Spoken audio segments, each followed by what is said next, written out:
திரு லோக பத்மநாபன் அவர்களின் படைப்பான செம்பியன் மாதேவி திரை காவியத்தின் இசை மற்றும் முன்னோட்ட காட்சி வெளியீட்டு விழாவை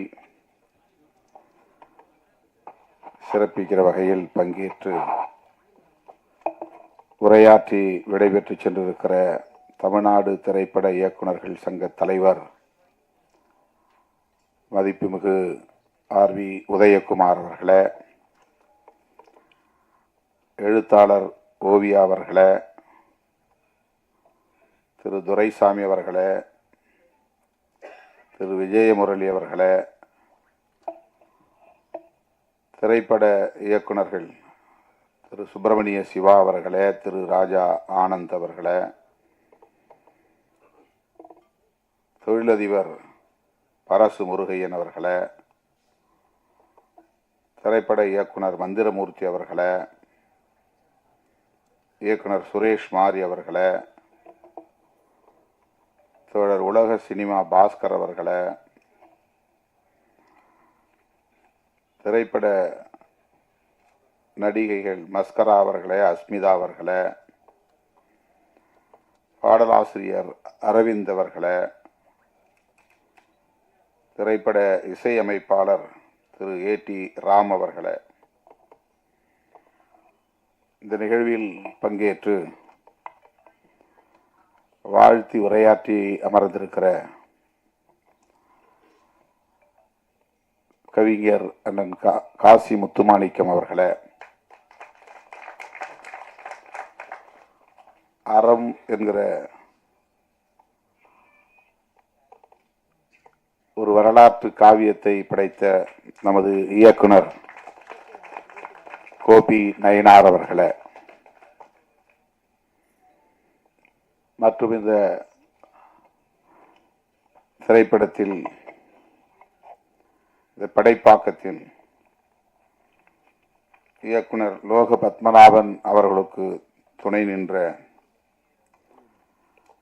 உதவி மற்றும் துணை இணை இயக்குநர்களே, அனைத்து தொழில்நுட்ப கலைஞர்களே, வருகை தந்திருக்கிற தமிழ்ச் சொந்தங்களே,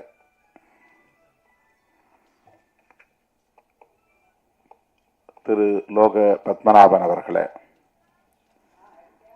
உங்கள் அனைவருக்கும் என்னுடைய பணிவார்ந்த வணக்கத்தை தெரிவித்துக் கொள்கிறேன். சற்று காலந்தாழ்ந்து வர நேர்ந்தமைக்கு முதலில் வருத்தத்தை தெரிவித்துக் கொள்கிறேன்.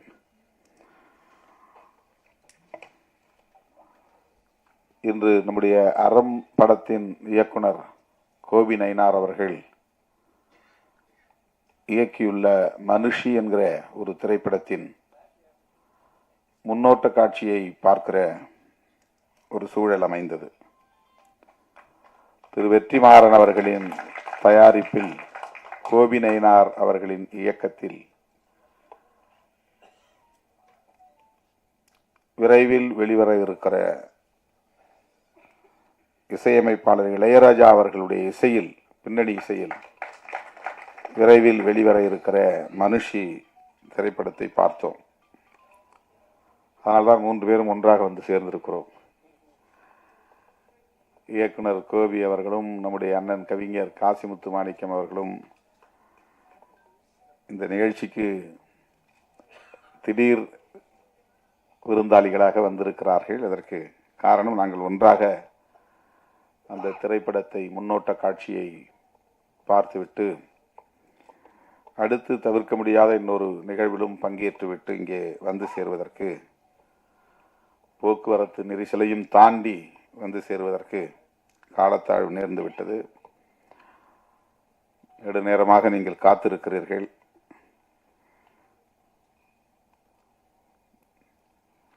நான் நீண்ட நேரம் எடுத்துக்கொள்ள விரும்பவில்லை. லோக பத்மநாபன் அவர்கள் பேசும்போது 2010 நான் இந்த மேடையில் ஒரு உதவி இயக்குநராக ஏறி நிற்கிற வாய்ப்பு கிடைத்தது.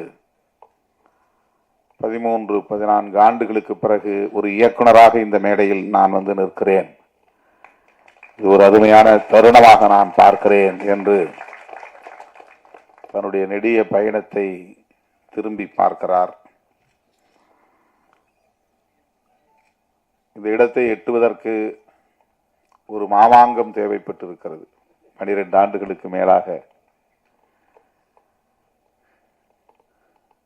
எப்படி இவர் இயக்குகிறார், எழுதுகிறார், நடிக்கிறார், இசையும் அமைக்கிறார் என்று பலரும் இங்கே வியப்பாக கேள்வி எழுப்பினார்கள். அதற்கு நான் விடை சொல்கிறேன் என்று தன்னுடைய போராட்ட வாழ்வை பகிர்ந்து கொண்டார். எத்தனை திரைப்படங்களில் உதவி இயக்குனராக, எத்தனை திரைப்படங்களில் துணை இயக்குனராக, இணை இயக்குனராக பணியாற்றினேன். தமிழை தாண்டி தெலுங்கு போன்ற பிற மொழிகளிலும் நான் பணியாற்றி இருக்கிறேன். 5 ஆண்டு காலம் இசை மாணவனாக பட்டய வகுப்பில் பயின்று தேர்ச்சி பெற்றிருக்கிறேன் என்று தனக்குள்ள தகுதி நிலைகளையும் இங்கே எடுத்துரைத்தார். இத்தனை தகுதிகள் இருந்தும், ஆற்றல் இருந்தும், அனுபவம் பட்டறிவு இருந்தும்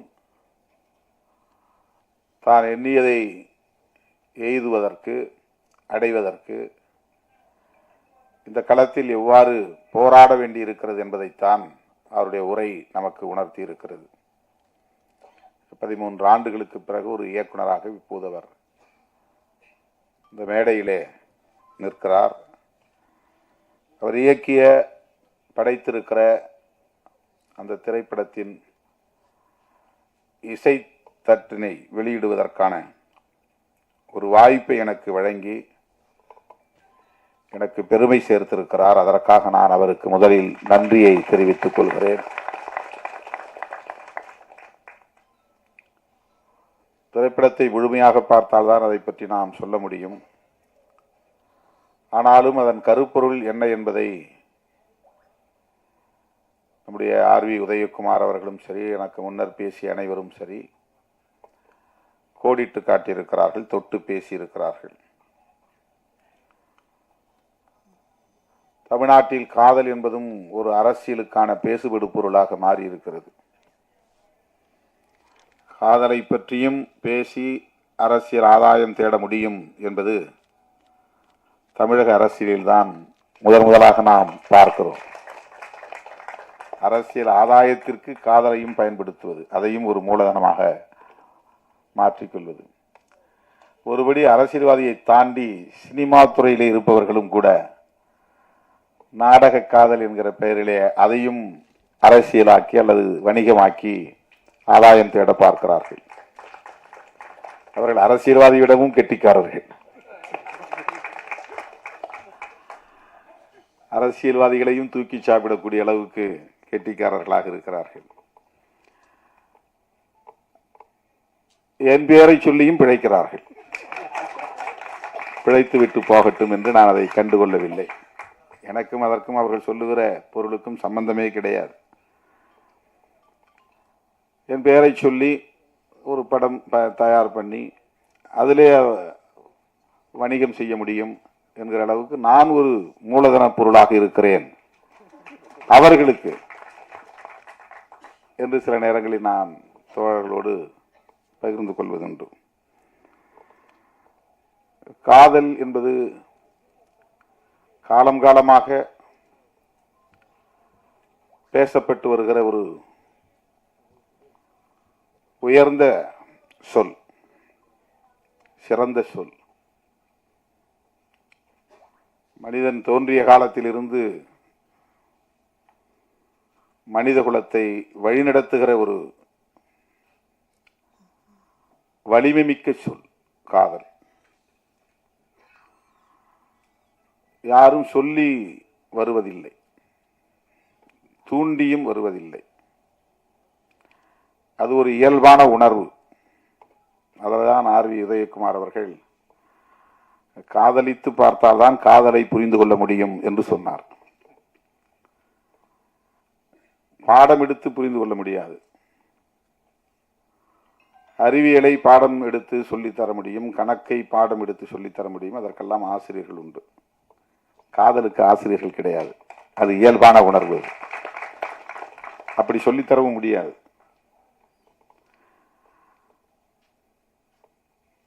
எல்லா உயிரினத்திலும் இருக்கிறது. ஆண்கள் பெண் மனித குலத்தில் மட்டுமல்ல, உயிரினங்களுக்கு இருக்கிற ஒரு பொதுவான உணர்வு அது. அது உலகம் தழுவிய ஒரு பொது உணர்வு. எல்லா உயிரினத்துக்கும் பொதுவான உணர்வு அது. இது மனுஷனுக்கு மட்டும்தான் இருக்குங்கிறது கிடையாது.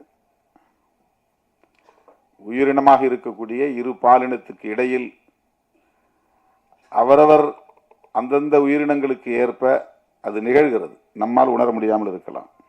பறவைகளுக்கு இடையிலே நிகழ்கிறது, ஊர்வன இடையே நிகழ்கிறது, விலங்குகளிடையே நிகழ்கிறது. மனிதனால் அது உணர முடியாது. மனிதர்களுக்கிடையே இருக்கிறது. ஆனால் 100 விழுக்காடு ஒவ்வொருவரும் காதலித்துதான் திருமணம் செய்கிறார்களா என்றால் இல்லை.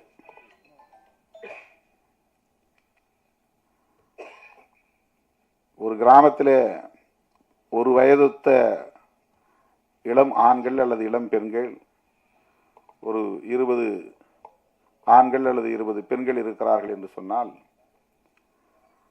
அவர்கள் அனைவருமே யாரையாவது காதல் செய்து தமது வாழ்க்கையை தீர்மானிக்கிறார்களா என்றால் கிடையாது. அங்கொன்றும் இங்கொன்றுமாகத்தான் அது நடக்கிறது. அதற்கான வாய்ப்பு உருவாகிறது. உணர்வு இருக்கும், அது கனியாது, மலராது, அந்த சூழல் உருவாகாது. ஆகவே இது ஒரு தன்னியல்பான ஒன்று.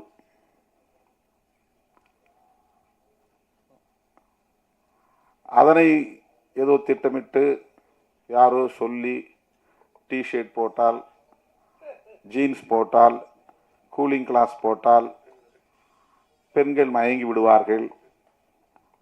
அந்த டிஷர்ட் போட்டவன் பின்னாலேயே பெண்கள் போய் விடுவார்கள் என்பதை போன்ற ஒரு தோற்றம் இங்கே உருவாக்கப்பட்டு அதற்கு ஒரு பெயரை சூட்டியிருக்கிறார்கள், நாடக காதல் என்று. அப்படி ஒன்று இருக்கவே முடியாது. காதல் காதல் தான், அவ்வளவுதான்.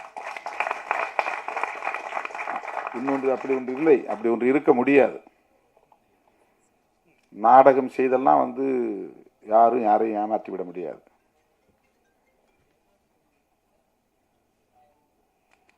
நாம் பெற்ற பிள்ளைகளையே நாம் குறைத்து மதிப்பிடுவதாக ஆகிவிடும். நாம் பெற்ற பிள்ளைகளையே நாம் அவமதிப்பதாக ஆகிவிடுவது, இழிவு செய்வதாக ஆகிவிடுவது. யாரையோ பழிப்பதற்காக, யாரையோ இழிவுபடுத்துவதற்காக நாம் பெற்ற பிள்ளைகளை நாம் கொச்சைப்படுத்தக்கூடாது.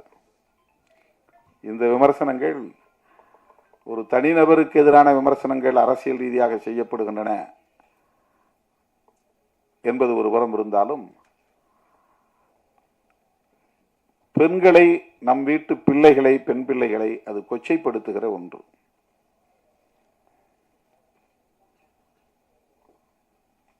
அதை ஒருபோதும் நியாயப்படுத்த முடியாது. என்னிடத்திலே ஒரு பத்திரிகையாளர் கேட்டார், நான் திருப்பி கேட்டேன், திருமாவளவன் பிறப்பதற்கு முன்பு இந்த மண்ணில் காதல் இல்லையா? நான் வந்த பிறகுதான் இங்கே காதல் என்ற சொல் புழக்கத்தில் இருக்கிறதா? இது எவ்வளவு பெரிய அபாண்டம், எவ்வளவு பெரிய வீண் பழி. இதை சொல்லுகிறவர்கள் தங்கள் வீட்டில் உள்ள பிள்ளைகளையும் கவனத்திலே கொண்டு, கருத்திலே கொண்டு பேச வேண்டாமா என்ற ஒரு கேள்வியை எழுப்பினேன். அருமை தோழர்களே, காதல் என்பது இயல்பானது என்றால் இயற்கையானது என்று பொருள். இயல்பு என்றால் இயற்கை என்றுதான் பொருள். அது ஒரு இயற்கையான உணர்வு. அது வலிந்து உருவாக்க முடியாது. ஒருவர் சொல்லி இன்னொருவர் அதை செய்யவும் முடியாது. ஆகவே திரைப்படங்களாக இருந்தாலும் சரி, நாவல் எழுதுவதாக இருந்தாலும் சரி, எந்த படைப்பாக இருந்தாலும் சரி, தவறான ஒரு தோற்றத்தை உருவாக்கக்கூடாது. இதுதான் என்னுடைய கருத்து, என்னுடைய வேண்டுகோள். காதலுக்கு ஏன் எதிர்ப்பு வருகிறது? எல்லா நாடுகளிலும் இது போல காதலுக்கு எதிர்ப்பு உண்டா? கட்டாயமாக இருக்கும். காதலுக்கு எதிர்ப்பு கட்டாயமாக இருக்கும். அதனுடைய பரிமாணங்கள் நாட்டுக்கு நாடு வேறுபடுகிறது. இந்தியாவை பொறுத்தவரையில் ஏற்கனவே இங்கு நிறுவப்பட்டிருக்கிற ஒரு கருத்தியல் காதலை மறுக்கிறது. இனக்கலப்பு ஏற்பட்டு விடக்கூடாது அல்லது சாதி கலப்பு ஏற்பட்டு விடக்கூடாது என்பதுதான் அந்த கருத்தியல். சாதி தூய்மைவாதம் என்பதுதான் அந்த கருத்தியல்.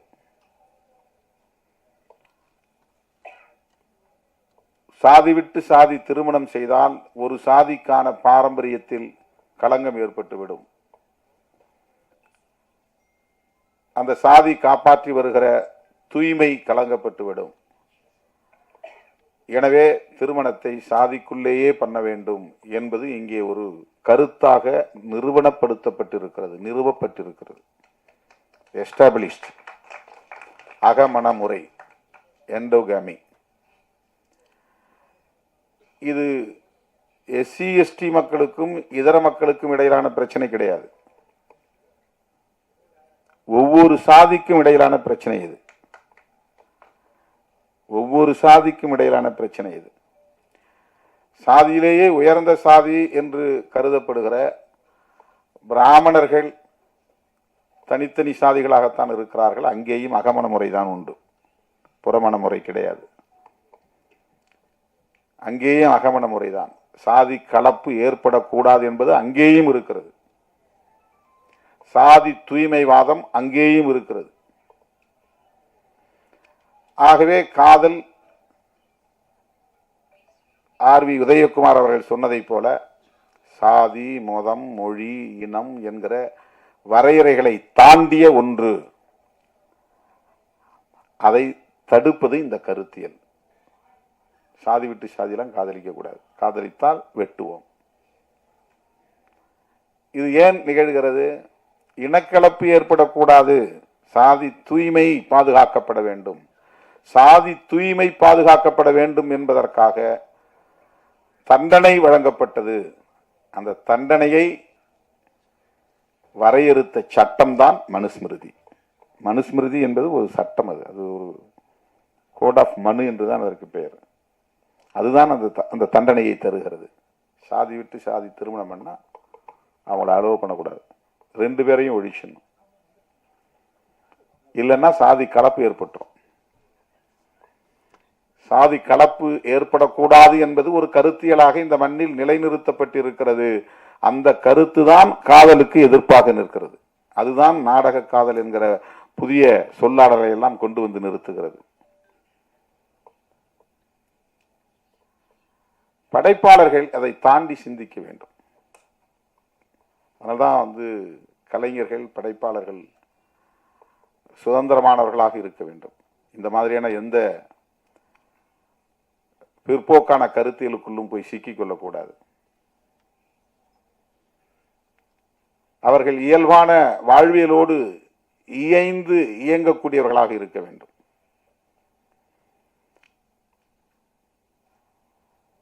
அந்த ஆளுமை உள்ளவர்களால் தான் சிறப்பான ஒரு படைப்பை தர முடியும். அதில் எந்த ஒரு கருத்தையும் ஏற்றக்கூடாது.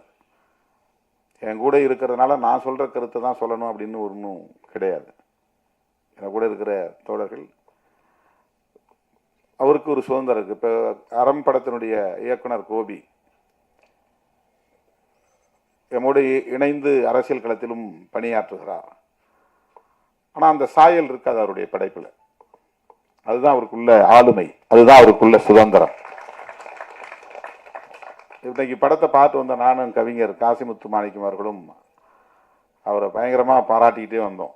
இந்த பாராட்டு மழையில் நினைஞ்சு உட்கார்ந்துருக்கிறாரு. இந்த படம் வெளியே வந்தா அவர் யாருங்கிறது தெரியும், எவ்வளவு பெரிய இன்டெலெக்சுவல் அப்படிங்கிறது தெரியும். அவரு படம்னா குத்துப்பாட்டு இருக்கணும், படம்னா காதல் காட்சி இருக்கணும், படம்னா சண்டை இருக்கணும், படம்னா வன்முறை இருக்கணும், படம்னா ஒரு வணிக நோக்கம் இருக்கணும் அப்படிங்கிறதெல்லாம் உடைச்சிருக்கிறார் அவர். வெறும் டிஸ்கஷன் தான் 2 மணி நேரம் ஒரு அறைக்குள்ள உட்காந்து பேசிக்கிட்டே இருக்கிறாங்க, அவ்வளவுதான். அதான் படம். அவுட்டோர் ஷூட்டிங்லாம் கிடையாது, ஊரா கேமராவை எடுத்துட்டு சுத்துறதுலாம் இல்லை. ஒரு ரூமை பிடிச்சி ரூம்ல 4 பேரை உட்கார வச்சு பேச வைக்கிறார். பாட்டு கிடையாது, டூயட் கிடையாது, லவ் இல்லை. இது மாதிரி எந்த பரிமாணங்களும் அதுல கிடையாது. இது படைப்பாளர்களுக்குள்ள ஒரு ஆளுமை. இது அதுல அவர் என்ன சொல்ல வர்றாருன்னா, மக்களை அறிவியலோடு இணைந்து வாழ கற்பிக்க வேண்டும். அறிவியல் என்ன சொல்ல, அறிவியல் சொல்றதுதான் யதார்த்தமான உண்மை. அறிவியல் தான் யதார்த்தமான உண்மை. அதுல எந்த விதமான புனைவும் இருக்காது, நம்பிக்கைங்கிற பேர்ல எந்த கற்பனையும் இருக்காது, எந்த திணிப்பும் இருக்காது அறிவியல்ல. அறிவியல் அறிவியல் அவ்வளவுதான். அது நிறைய தத்துரூபமான காட்சிகள் அதில் பதிவு பண்ணியிருக்கிறார். பேப்பரை தூக்கி இப்படி எரிஞ்சா அது பறக்குது, அதே பேப்பரை கசக்கி போட்டால் கீழே பொத்துன்னு விழுது. ஒரு பிசிக்ஸ். ஒரு ஹீரோயினை வச்சு சொல்றாரு, இது ஏன் பிள்ளைகளுக்கு சொல்லிக் கொடுக்கணும், நீ வேற எதுவும் சொல்லி தராத, சாதி ஆண்ட பரம்பரையெல்லாம் சொல்லிக் கொடுக்காத, அரச பரம்பரையெல்லாம் சொல்லிக் கொடுக்காத. அவன் இந்த காலத்திலேயே ஆண்டா, இன்னைக்கு நீ பிச்சை எடுத்துட்டு தானே இருக்கிற. அவன் கோட்டையை கட்டி ஆண்டாலும் அவன் பரம்பரை இன்னைக்கு என்ன நிலையில இருக்கு, அது நிலைக்காதுங்கிறது தான் அர்த்தம். கோட்டை கட்டி ஆண்டவன் பிள்ளை அத்தனை அது பரம்பரை, நான் மறுபடியும் அதே கம்பீரத்தோட இருப்பேன், யானையில போவேன், குதிரை போவேன்னு போக முடியுதா? முடியாது. இதுதான் வாழ்க்கை. கோட்டை இருந்த இடம் இப்ப மண்ணா கிடக்குது. அதனால அதை சொல்றதுல எந்த அர்த்தமும் கிடையாது. அறிவியலை சொல்லி கொடுங்கிறார் இந்த படத்துல. அறிவியலை சொல்லி கொடு. அறிவியல்னா பரீட்சைக்கு எழுதுறதுக்கான அந்த சயின்ஸ் இல்ல, வாழ்வியலே ஒரு அறிவியல் தான். அந்த அறிவியல் அடிப்படையில் தான் உயிரினங்கள் எல்லாம் வாழ்கிறது. கற்பனைகளிலும் கற்பனையான நம்பிக்கைகளிலும் சிக்கி கிடக்கிற உயிரினம் தான் மனித குலம். இதுதான் கற்பிதங்களுக்குள் சிக்கி கிடக்கிற சமூகம். எனக்கு இன்னும் ஒரு பாரம்பரியம் இருக்கு, நான் இந்த குடும்பத்தை சார்ந்தவன் அப்படிங்கிறது, நான் இப்படிப்பட்ட ஆளு அப்படின்னு ஒரு ஈகோ, இது எல்லாமே கற்பிதங்கள். சாதி என்பது ஒரு கற்பிதம், மதம்ங்கிறது ஒரு கற்பிதம், கடவுள் என்பது ஒரு கற்பிதம். கடவுள் உண்டா இல்லையான்னு கேள்வி கேட்பேன். நீ கடவுள் நம்புறியா இல்லையா கேள்வி, அந்த டிஸ்கஷனை போகுது. உண்டா இல்லையாங்கிறது பிரச்சனை இல்லை, நம்புறியா இல்லையா. கடவுளை பற்றி நான் எதுவும் பேச தேவையில்லை. மனிதனுடைய வாழ்க்கை தான் முக்கியமானது. நான் எப்படி வாழணும்னு நினைக்கிறேன், அவ்வளவுதான். இந்த வாழ்க்கையை எப்படி நான் வாழ்ந்துட்டு போகணும். ஒரு அருமையான ஒரு உரையாடலை அவர் 2 மணி நேரத்துக்கான ஒரு திரைப்படமா உருவாக்கி இருக்கிறார். இப்படிப்பட்ட படைப்பாளர்கள் தான் இப்போ தேவைப்படுகிறார்கள். அதுதான் ரொம்ப முக்கியம். என் கூட இருக்கிறாரு, நீங்க நான் பேசுற அரசியல்லாம் நீங்க அதில் பேசக்கூடாதா, அந்த வசனங்கள்லாம் அதில் வைக்கக்கூடாதா, என்ன அந்த சாயல் இல்லை அப்படின்னு நான் அவரை தூண்ட முடியாது. அப்படி கருத்தை திணிக்கவும் கூடாது. அது வேறு. அவரு 24 மணி நேரம் அரசியல் பண்றாரு, ஆனா படத்துல அது அந்த சாயல் இருக்காது. அந்த சாயல் இல்லை. அறம்னு ஒரு படம் நீங்க பார்த்தா தெரியும். இப்போ கற்பிதங்களுக்குள்ளே சிக்கி கிடக்கிற மானுடத்தை மீட்பது என்பதுதான் படைப்பாளர்களின் போராட்டமாக இருக்க வேண்டும். கற்பிதங்களுக்குள் சிக்கி கிடக்கிற மானுடத்தை மீட்பதுதான் படைப்பாளர்களின் ஆளுமையாக இருக்க வேண்டும். அதுதான் ரொம்ப முக்கியமானது. ஆணவ கொலை என்பது ஒரு கற்பிதம். அது என்னன்னா, அவனுக்கு பெற்ற பிள்ளையை விட 10 மாசம் சுமந்த பிள்ளை அவனுடைய வாழ்க்கையை விட நான் என் சாதி கௌரவம் தான் முக்கியம். இந்த வசனத்தை செம்பிய மாதிரி வருது, எனக்கு சாதியும் கௌரவம் தான் முக்கியம் அப்படின்னு விட்டான். இந்த சாதியும் கௌரவமும் தான் எனக்கு முக்கியம். என்ன கௌரவம்? சாதி அடிப்படையிலான கௌரவம். கௌரவம் கல்வி அடிப்படையிலான கௌரவம் அல்ல, அறிவு அடிப்படையிலான கௌரவம் அல்ல. ஆற்றல் அடிப்படையிலான கௌரவம் அல்ல, சாதி அடிப்படையிலான கௌரவம். செம்பியன் மாதவி படத்துல லோக பத்மநாபன் எழுதிய வசனத்துல வில்லனா நடிக்கிறவர் சொல்றார், எனக்கு சாதியும் கௌரவம் தான் முக்கியம் அப்படின்னு அப்படியே அருவாலை வச்சு ஹீரோவை வெட்டுறார். இது தமிழ்நாட்டில் மட்டுமல்ல, இந்தியா முழுவதும் உள்ளது. இது கற்பிதம். இது வந்து வரட்டு கௌரவம். நாம கௌரவ கொலைன்னு சொல்லுவாங்க, நான் வரட்டு கௌரவ கொலைன்னு சொல்லுவோம். இப்ப இது ஆணவ கொலைன்னு நம்ம பதிவு பண்றோம். அது வந்து ஒரு ஃபால்ஸ் பிரஸ்டீஜ். இது பிரஸ்டீஜுங்கிறது எது? நமக்குரிய மரியாதை என்பது என்ன? தன்மானம் தான் உண்மையான கௌரவம். என்னுடைய தன்மானம் தான் முக்கியமானது. ஒரு டிக்னிட்டின்னு சொல்றோம்ல, அந்த டிக்னிட்டி தான் முக்கியமானது.